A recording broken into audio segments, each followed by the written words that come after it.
Forgiveness, in the vision of the Catholic religion, is not simply a generous gesture or a moral act. It is much more. We could define it as the core of Christ's teachings. It is a call to personal transformation, an invitation to follow the highest example of love and mercy that humanity has ever known. Jesus himself embodied this reality, going so far as to sacrifice his own life for the forgiveness of the sins of the world. The cross, in fact, is not only a symbol of suffering, but the testimony of a love that forgives, welcomes, and redeems. But what does it really mean to forgive? Before continuing, we kindly invite you to like the video and, if you haven't already, subscribe to the channel. Thank you for contributing to the spread of these important themes of the Catholic faith. Let's continue. Forgiveness does not mean ignoring or minimizing an injustice suffered. It doesn't mean giving up on seeking justice or pretending nothing happened. Forgiveness is a gift we give first of all to ourselves. It is an act of inner liberation, a path of growth that allows us to break the chains of resentment and open our hearts to peace. In the Gospel of Matthew, Jesus offers us one of the most powerful lessons on forgiveness. If you forgive men their trespasses, your heavenly Father will also forgive you. Matthew 6:14. These words reveal a profound spiritual truth. Forgiveness is a bridge that connects the human heart to divine mercy. When we forgive, our hearts open, allowing God's grace to pour into our lives. It is no coincidence that, even during his agony on the cross, Jesus found the strength to say, "Father, forgive them, for they know not what they do." Luke 23:34. That moment represents the culmination of his mission, the triumph of forgiveness over hatred and injustice. Pope Francis has also repeatedly stressed the importance of forgiveness. During the Jubilee of Mercy, he declared, "Mercy is the path that opens the heart to the hope of a new life." Through forgiveness, we can not only hope for spiritual transformation, but we can also unburden our souls of the burden of hatred and resentment. Forgiveness, in fact, is the royal road to peace. It is the fertile ground where love and mercy can flourish, bearing fruits of joy and serenity. Forgiving, therefore, is not a sign of weakness, but of great strength.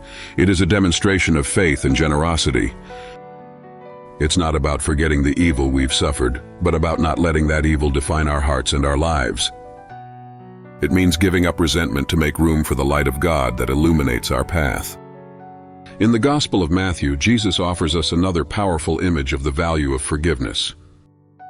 If you are offering your gift at the altar, and there remember that your brother has something against you, leave your gift and go. First be reconciled to your brother, and then come and offer it. Matthew 5:23-24. This passage teaches us that forgiveness is not just an individual act, but a foundation of human relationships and the Christian community. It is the glue that holds the church together, re-establishing communion with others and with God. Ultimately, forgiveness is also an act of obedience to divine will. Forgiving means imitating God himself, who always forgives and loves unconditionally. It is a concrete way of living Jesus' commandment, love your neighbor as yourself. The gospel parable of the king and the servant is a profound teaching on forgiveness. It tells of a king who decides to forgive a servant an enormous debt, impossible to repay. However, the same servant, once freed from his debt, refuses to forgive a person who owes him a much smaller sum.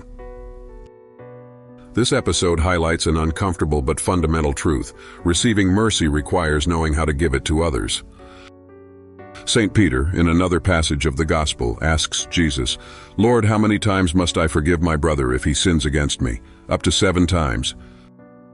Jesus' answer is clear and shocking.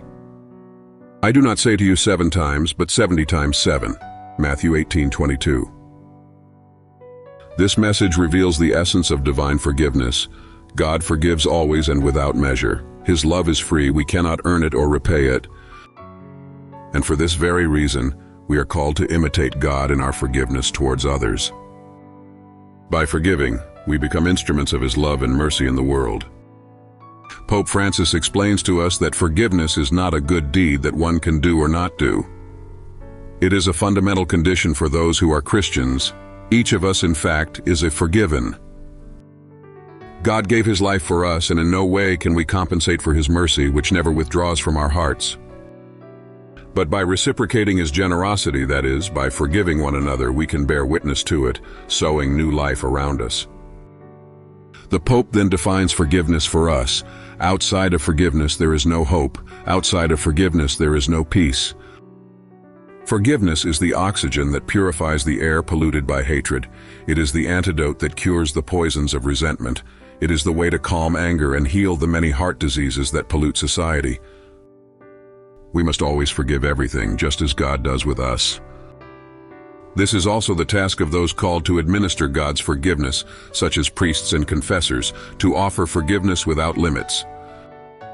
Have we ever asked ourselves these questions? Do I really believe in God's immense forgiveness?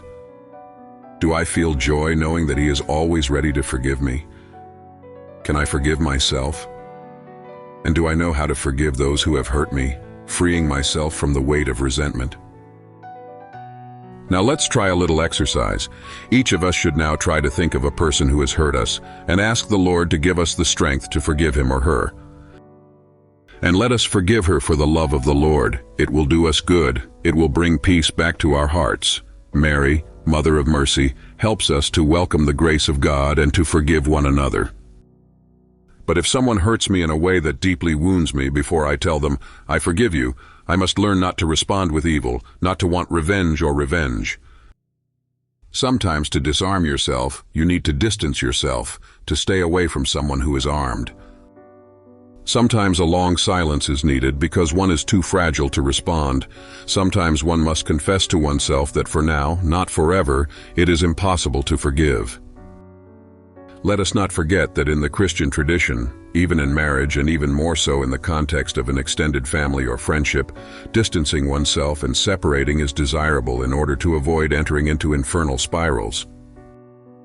A person always has the right and also the duty to defend himself, not with violence, not by responding with the weapons of the tongue, but with silence and distance, allowing time to work what in the immediate seems that forgiveness remains impossible.